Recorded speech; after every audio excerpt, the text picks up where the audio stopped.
nilagyan kami ng kalaban. Oo. May kalaban ka na sa district na Oo. galing sa kanya, sa Action Yeah, it's an Demokrata. open secret in Manila. Binayaran niya yung kalaban namin para lumaban sa amin. Kasi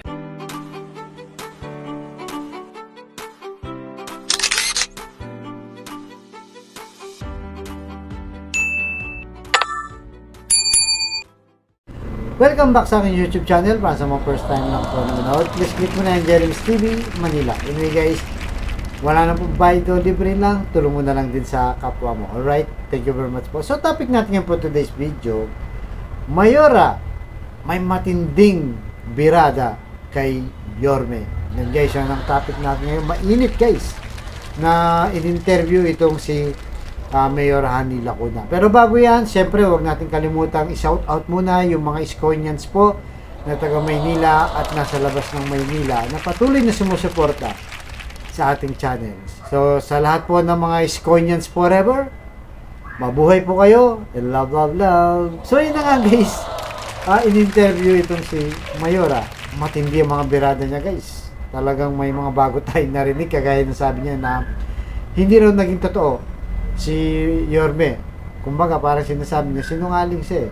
Magkakapatid kami, magkakapartido. Tapos kinalaban niya. Parang ganun guys. So narito guys, panoorin muna natin bago natin tuloy ang ating reaction. Right? Pasok. Politics.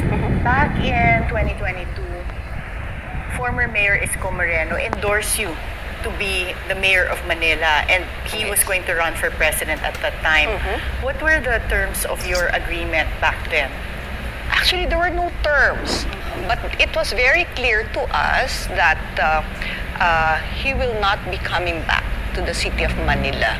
Siyempre, So pinaubayan niya na yung Manila sa inyo? Yes. Siyempre, Attorney Karen, kapag tumakbo ka for a higher position, siyempre, ang ultimate goal mo, manalo ka. So, wala naman po sa kanyang pag-iisip noon na matatalo siya. Hindi niya naisip Hindi naman po niya Hindi naisip. ako nanalo, ganito Hindi yung po. gawin natin. Hindi po. Wala pong gano'n. So, pinaubayan na po niya sa akin, since ako po yung vice mayor, na ako na po ang in-endorse niya as the next mayor. In fact, wala naman hong pumilit sa kanya na tumakbo siya for presidency kasi isang term pa lang po siya as mayor eh. It sounds to me like a lot of the feelings of betrayal come from the fact that you were in close touch, you would see him every week, and you were showing me text messages earlier na magka-text kayo Yes. halos araw-araw. Every day. So kung nagsabi ba siya ng maayos from the start na gusto kong bumalik ng politics, gusto kong tumakbo ulit as mayor, do you think it would have been different? Na hindi masisira yung friendship niyo? Siguro, maaari. Kung naging truthful po siguro siya na, ate, pag hindi ako sinuwerte, baka naman pwede akong bumalik. Siguro naman po. Diba? Magkakapatid po kami. Pero again, it was very, very clear to us from the start na hindi na po siya babalik eh. So, hindi naman po kami ibang tao. We are not what you call yung mga politiko na we consider ourselves family. Kaya nga po, parang, hello, lahat na inaway mo. Yung dati pong mayor, konsyal pa siya, si Mayor Lito Atienza, kakampi niya nung una, inaway niya, naging kalaban niya. Mayor Lim, vice mayor siya. Kakampi niya nung una, nung hindi siya napagbigyan na tumakbo, kinalaban niya. Tapos si Mayor Erap, kakampi niya, siya pang nagdala kay Mayor Erap to run as mayor in the city of Manila. Nung hindi siya napagbigyan na tumakbo na mayor, inaway niya. So, it has been a cycle, a very toxic cycle for him. Pati ba naman kami, nakakampi mo, kapamilya mo, we consider ourselves way beyond politics ang relationship namin. Pati kami, anong ginawa namin sa iyo? So yun guys, napanood nyo, di ba? Iba talaga itong si Mayora guys, si ate ni Yorme, di ba? Talagang panay na ang birada. Di ba? Sabi nga niya, pinaubaya daw sa kanya dahil nga vice mayor siya, iniwan niya yung Maynila sa kanya. Di ba? Tama naman yun, di ba guys? Tama naman yun na iniwan sa kanya. Ang tanong dito, nung iniwan ba sa'yo, Mayora, ano ba ang itsura ng Maynila? Ano ba ang tingin ng tao, di ba? Ano ba ang nagbago sa Maynila, di ba? Hindi ba napakagandang iniwan ni Yorme yung Maynila sa kanya? Di ba?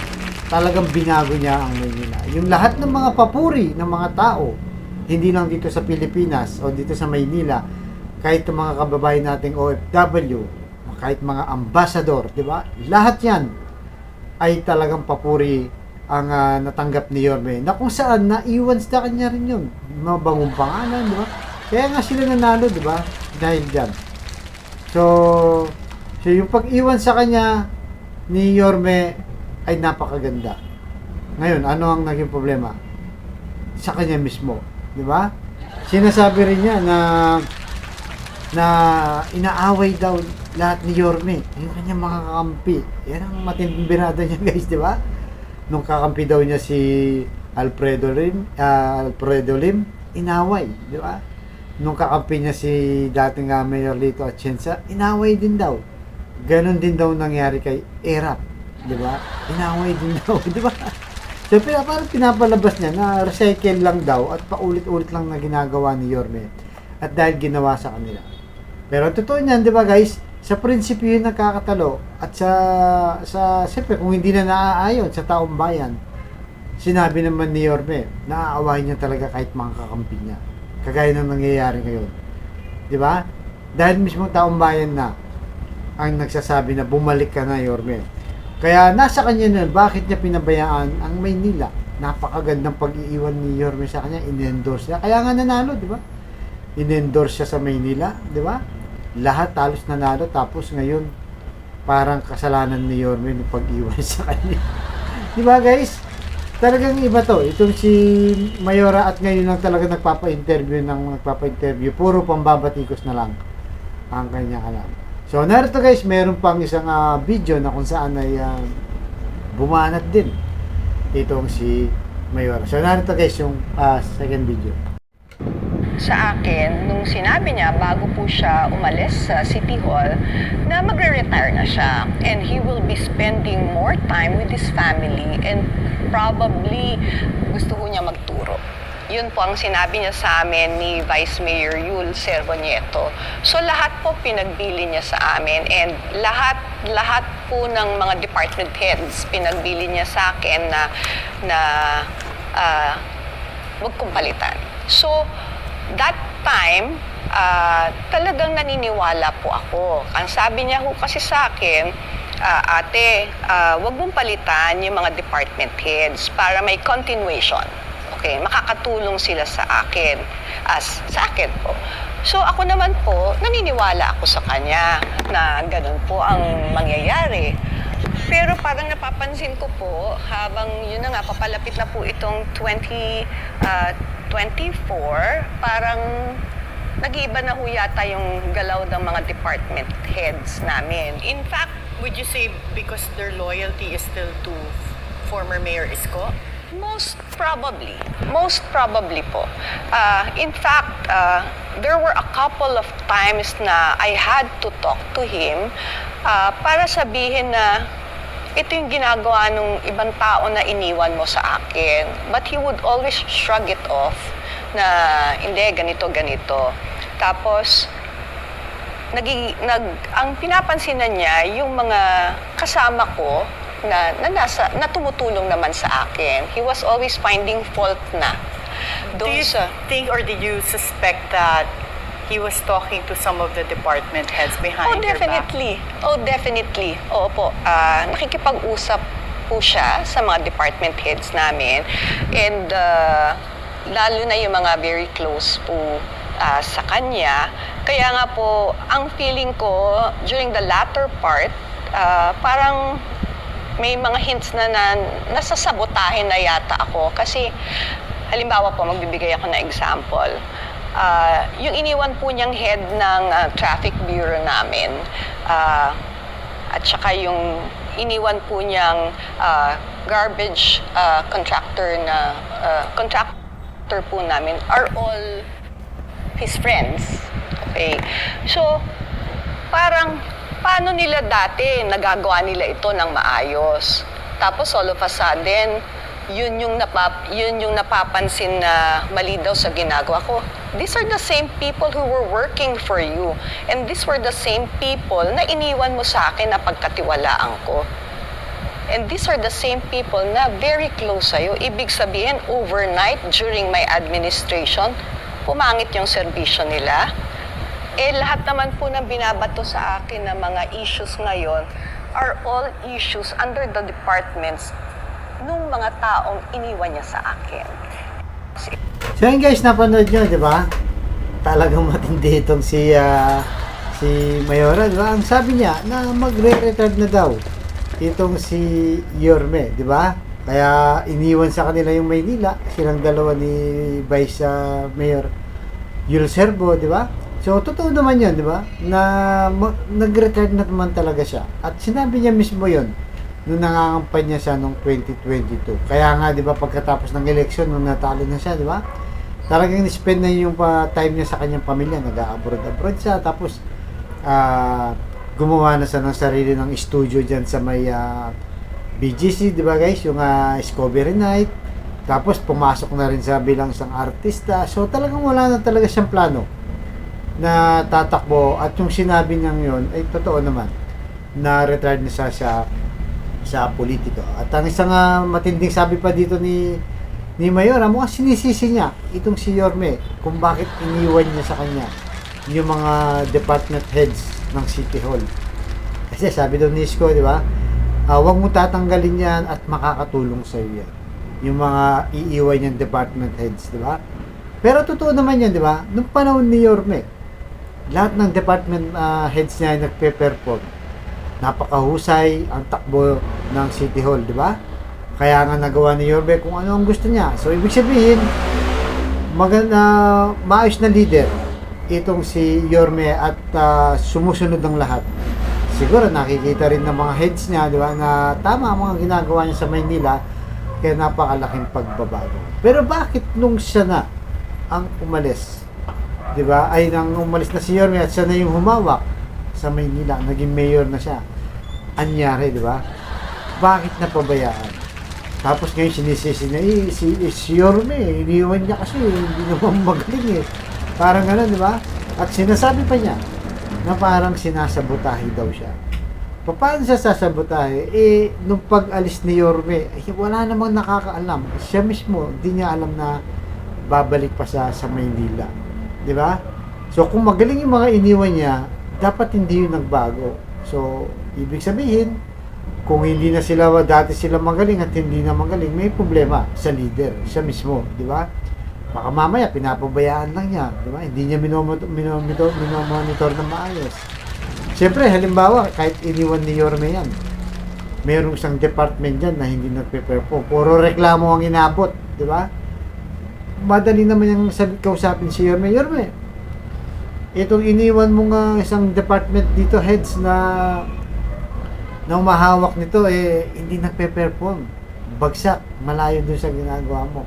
Siyempre, pwede mo nang tanggalin yun kasi mayor ka na. Sorry, Yorme, kasi kailangan ko na siyang tanggalin. Napapabayaan ng trabaho, hindi niya nagagawa ng maayos. Di ba? Kasi siya na yung mayor In-endorse lang niya kasi nga, itong mga taong to, okay na. Kasi nga, napatunayan na nagpe-perform sila. Pero nasa kanya na bakit hindi pa niya ginawa ng aksyon at bakit ngayon lang siya nagre-reklamo. Di ba? O baka tinutukoy niya guys, yung isang head dyan. Hindi kaya sa health yun, di ba? Alam niyo naman kasi yung nasa health department. Di ba? Yung isang head dyan, di ba? Di ba asawa niya yun, di ba? Kaya umulan ng reklamo, may online registration, yung Baseco Hospital hindi nabuksan, di ba? Yung, marami mga reklamo sa kanya. Hindi dapat tinanggal niya na yun. Noong time na nakikita niya na marami ng reklamo. Bakit ngayon lang siya nagsasalita? At yung mga kagaya sa kalinisan, di ba? Nung pag-upo niya guys, hindi na natin nakita. Di ba? Na-vlog na natin yung Top Avenue.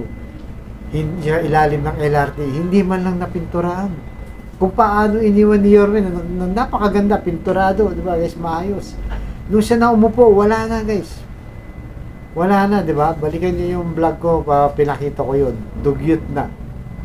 So, hindi lang naman sa usapin ng traffic, di ba? O kung ano-ano pa man. Lahat halos na pabayaan. Ibig sabihin, hindi pumupukpok yung sa taas. Kaya yung sa ilalim yun, kanya-kanya na siguro diskarte. Hindi na ginagawa ang trabaho, pa-chill-chill na lang. Kaya nagkaganon. Pero masaklap nito guys, sinisisi niya si Yorme sa mga taong iniwan niya na dapat sana siya na yung mayor, siya na yung dapat may mandato na kung may ring din nagtatrabaho dyan, sibak ka agad, di ba? Palitan ka agad dyan, kahit sabihin pa ni Yorme, kausapin lang, o Yorme, wala talaga to, hindi ko na to pwedeng i-stay, hanap na ako ng iba, tatanggalin ko na. Wala na magagawa si Yorme, di ba? Siyempre, hindi rin niya masisisi si Mayora kung ganun. Eh, ang problema, wala naman siyang ginawa, di ba? Ngayon lang siya magsasalita ng ganyan dahil nga tumatakbo si Yorme. Diba guys? So, kayo ano sa tingin nyo? Hindi ba parang paninisi na lang ang ginagawa niya? Dahil siya mismo hindi niya ginagawa ang kanyang trabaho. Kaya siguro nagkakadaloko-loko yung mga department heads na iniwan na nagpe-perform naman nung panahon ni Yorme. Right guys? So, narito ang pangatlong video natin. Now, because of his ambition, gusto mo ilagyan kami ng kalaban. Oo. May kalaban ka na sa district na Oo. galing sa kanya, sa Action Yeah, it's an Democratic. open secret in Manila. Binayaran niya yung kalaban namin para lumaban sa amin. Kasi, So when Isko said that he will run for mayor in 2024, for 2025, 2024 niya sinabi, di ba? July din niya rin sinabi sa inyo, same time as Mayor Honey. Why did you decide to stay with Mayor Honey? ako sabi ko nga, pag yung dalawang kapatid mo hindi magkakasundo, talagang maghiwalay, lumagay ka na lang sa tama eh. So I think that is the right decision kasi I thought na genuine yung concern niya noong 2022, natutulungan niya kasi yung Ascension Manila niya sa team. So, It's a family. We thought na yung concern niya sa Maynila, natulungan yung administrasyon, andun yun. Kaya nagulat kami nung biglang, sa matter of fact, mga June, pinakita ko sa iyo kanina yung text niya na nanghingi siya ng guarantee letter pa sa akin ng June 18. Then mga June 20, June 21, magkakaharap pa kami. At huwag kayong maniwala sa naririnig nyo, hindi tayo pwede maglaban-laban para tayo magkakapatid. Then, paghiwalay namin ng dinner na yun, nandun siya sa isang lugar sa district ko. At bumalik ka kami. Meron na siyang ganong mga kasama. May na script na. And would you say that So yun guys, napanood nyo, di ba? Mas matindi to guys. Kasi pinagtulungan itong si Yorme, itong si Congressman Roland Valeriano, na kung saan, inakusahan itong si Yorme guys. Nanunuhol daw, binayaran daw itong si Manny Lopez, di ba? Sa District 2 Congressman para lang magkaroon siya ng kalaban. So sa tingin nyo ba guys, totoo kaya yan? Magbabayad pa si Yorme para lang may makalaban sila? Hindi ba pwedeng sumama sila kay Yorme dahil nakita nila yung galing ni Yorme, di ba? Dahil sa prinsipyo, dahil sa bilis kilos, di ba? So matinding paratong to. Ewan ko lang, pag dumating to kay Yorme, baka litik lang ang walang ganti, di ba guys? So, antayin natin kung anong sasabihin ni Yorme. At sinasabi pa nitong si Roland Valeriano, sa tingin daw niya, nasa isip daw niya, natutulungan daw niya itong Ascension Manila o itong administrasyon ni Hani Lacuna. Sa tingin daw niya, ganun ang mangyayari. Bakit hindi ba niya tinulungan, di ba? Tinulungan niya naman, di ba? Sabi nga ni Yorme, 20 years na sila magkakasama. Di ba? At nung 2022, malis si Yorme dahil tatakbo nga pagka-mayor. Hindi pa tinulungan sila. In-endorse lahat, di ba? Lahat ng partido ng Ascenso Manileño.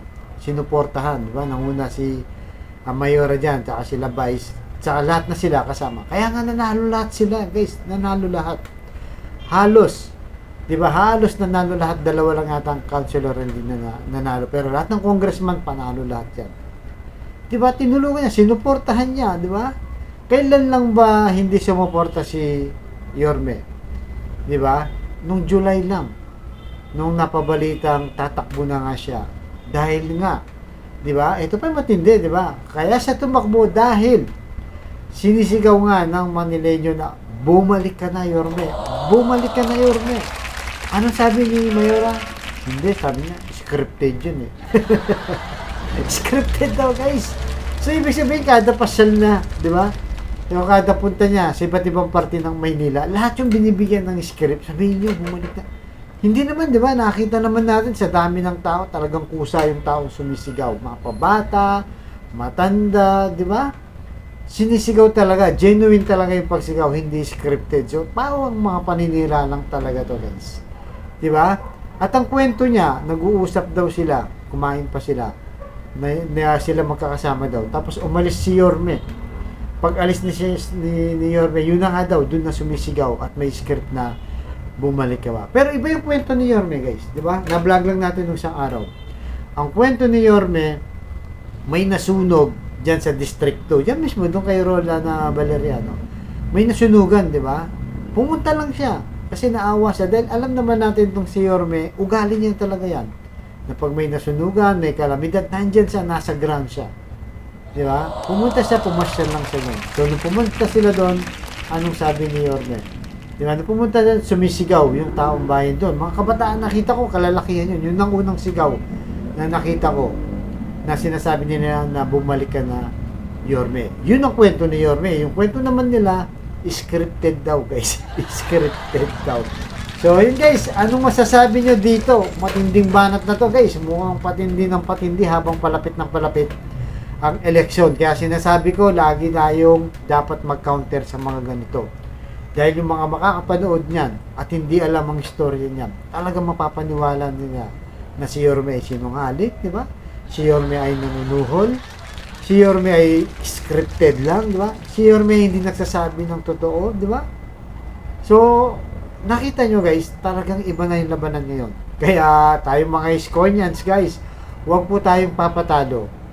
Kaya tuloy-tuloy ang ating pagbablog para tuloy-tuloy na may maraming makapanood nito para i-counter natin to. Kasi kung mapanood mo lang yan sa Facebook, di ba?